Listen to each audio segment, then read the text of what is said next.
you can see we have a problem starting to brew. Rachel keeps coming under the docks, along with Captain Dan Jones. What was Henry thinking, letting his sister around the docks? This is putting a little hiccup in Sister Sackett's plans for scene changes.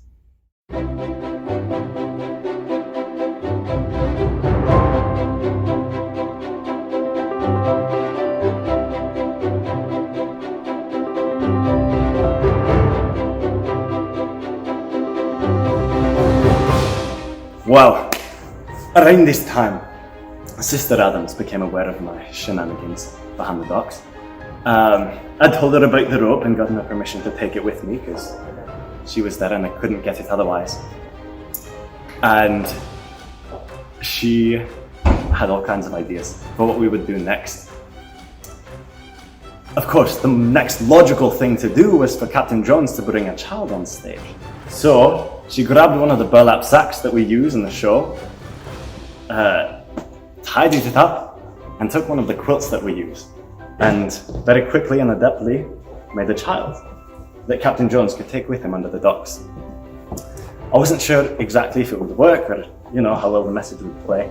So I went backstage and cradled the child in my arms. The sisters lost it, and so I knew it would work. And so, when we met under the docks that day, I crawled out like normal, moved to the window where it needed to be, and when I came into the centre, I met Rachel there. However, things were a little bit odd that day. The Mississippi had disappeared earlier during the show.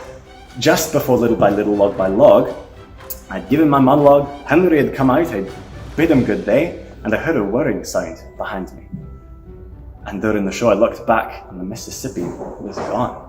Just a green curtain. No one was exactly sure what was going on, but it wasn't fixed by the time we had the scene change. So we had to push curtain out of the way. And that was most of our talk that day. I asked Rachel if she knew what in the world was going on with the Mississippi, and I mentioned something about my nephew, but I don't remember what it was, and she wasn't even able to tell that I was carrying a child, so that had failed. That meant I had to go bigger. The next day, I made 2 children. And carrying one in each arm, I went out and met Rachel in the middle, and she said, "Captain, what are you doing?" And I said, "I'm taking care of my nephews." Logical thing to be doing. It worked that time. And the next day, I came out with 3 children. Again, she asked, "Hey, Captain, what are you doing under the docks?" And I said, "Rachel, all right, I'm going to be honest with you. These aren't my nephews. They're after me and I can't take care of all these children and I need you to take one for me." And she gladly accepted one of the children. And I crawled my way back out of the docks. Imagine my surprise when not 2 scenes later, Elder Yuri is carrying the baby and it's got a birthday hat on and it's on the opposite side of the stage. Things were beginning to get a little bit out of control. And that's the way it is in Nauvoo. So many shenanigans going down here in Nauvoo.